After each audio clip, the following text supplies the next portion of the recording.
వీటిని మా రాయలసీమలో కాసరకాయలు అంటారు. ఇది అరుదుగా దొరికే కాయగూర. వీటిని తింటే మోకాళ్ళ నొప్పులు ఉన్న వాళ్ళకి ఉపశమనం కలుగుతుంది. ఇది చపాతీలోకి రొట్టెలోకి తింటారు. ఇది చిన్నపిల్లలు చాలా ఇష్టంగా తింటారు. ఇది కర్రీ కానీ పులుసు కానీ ఏదో ఒక రకంగా చేసుకోవచ్చు. ముందు ఈ కాయగూరతో నేను ఫ్రై చేసి చూపిస్తాను, చూద్దాం రండి.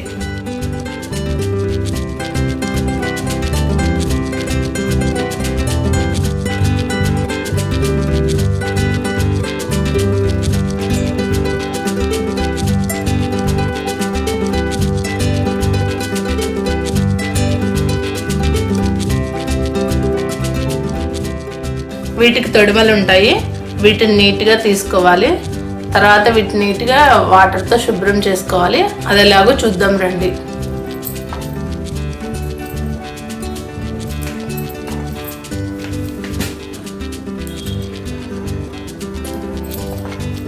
ఇలా తొడిమలు ఉంటాయి. వీటిని ఇలా తీసుకోవాలి.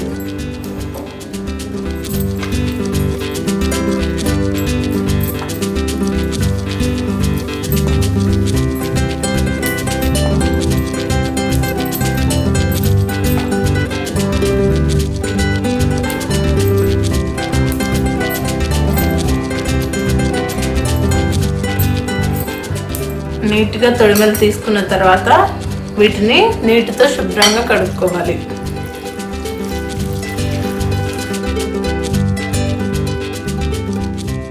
ఇలా నీట్గా కడుక్కున్న తర్వాత వీటిని కుక్కర్లో వేయాలి.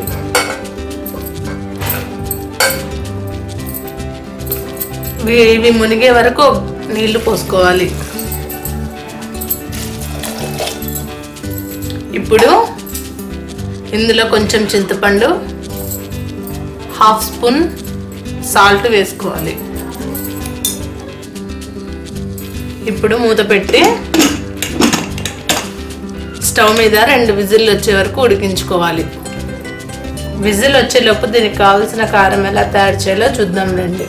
ఒక 10 గ్రాముల పుట్నాన్ని మిక్సీ జార్లో మెత్తగా గ్రైండ్ చేసుకోవాలి. వీటిని రాయలసీమలో పప్పులు అంటారు.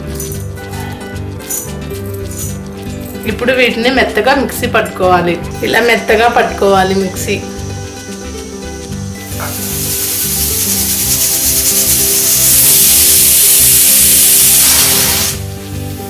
ఇప్పుడు ఈ ఫ్రైకి కావాల్సిన కారం తయారు చేసుకుందాము. ఇందులో ఆయిల్ 2 స్పూన్లు వేస్తాము, ఎక్కువగా వేయము. ఇది డీప్ ఫ్రై ఐటమ్ కాదు. 5 గ్రాములు కొబ్బరి తీసుకున్నాను. వీటిని చిన్న ముక్కలుగా కట్ చేసుకోవాలి. పెద్ద పెద్ద ముక్కలు వేస్తే బ్లేడ్లు పోతాయి. చిన్న చిన్న ముక్కలుగా కట్ చేసుకొని వేసుకోవాలి.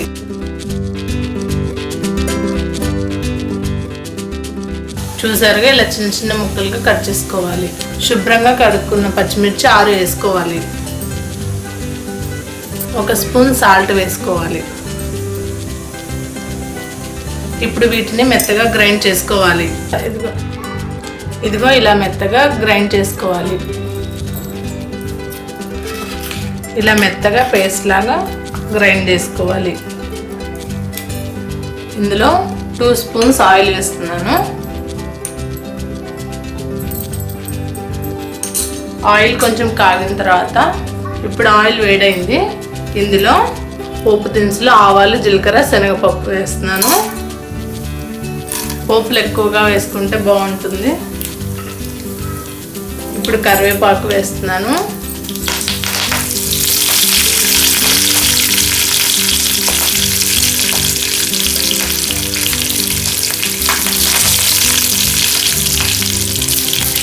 ఇప్పుడు ఉల్లిపాయలు వేస్తున్నాను.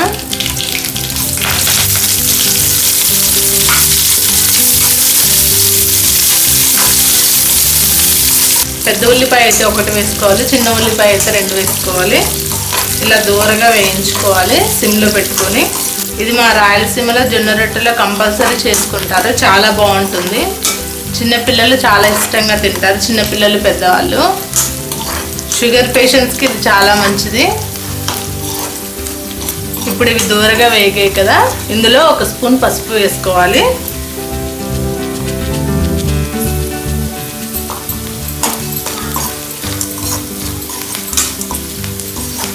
ఇందులో కొంచెం పసుపు వేసుకుందాం. ఇది ఎందుకంటే యాంటీబయాటిక్గా పనిచేస్తుంది, కలర్ఫుల్గా కూడా ఉంటుంది కర్రీ.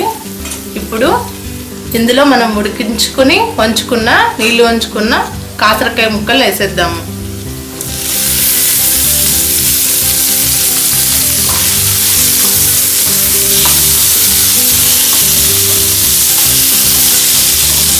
ఇవి బాగా కొంచెం ఫ్రై అవ్వాలి.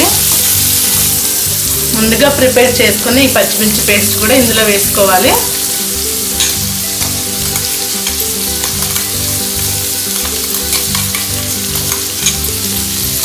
దీన్ని బాగా కలిపెట్టుకోవాలి. చూసారుగా 2 విజిల్లకి ఇది బాగా మెత్తగా అయిపోయి రెసిపీ ఎంత కలర్ఫుల్గా రెడీ అయిందో చూడండి. విజిల్స్ వస్తే 5-5 నిమిషాల్లో రెడీ అయిపోయే రెసిపీ. ఇలా ఒక 2 నిమిషాలు వేయించుకొని ఆఫ్ చేసేసుకోవాలి. పచ్చిమిర్చి కొబ్బరి పేస్టు నీట్గా పచ్చివాసన పోయే వరకు 2 నిమిషాలు వేయించుకోవాలి. ఇది బాగా వేగిపోయింది. దీన్ని ఇప్పుడు ఆఫ్ చేసేయాలి.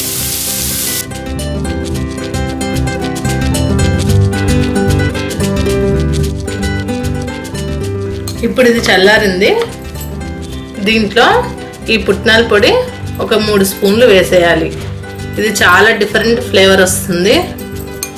తప్పకుండా దీన్ని ట్రై చేయండి. ఇలా కలియబెట్టుకోవాలి. ఇది చల్లారిన తర్వాత ఇలా పుట్నాల పొడి వేసి కలియబెట్టుకోవాలి బాగా. ఇది చాలా బాగుంటుంది. ఇప్పుడు ఈ కర్రీ రెడీ అయిపోయింది.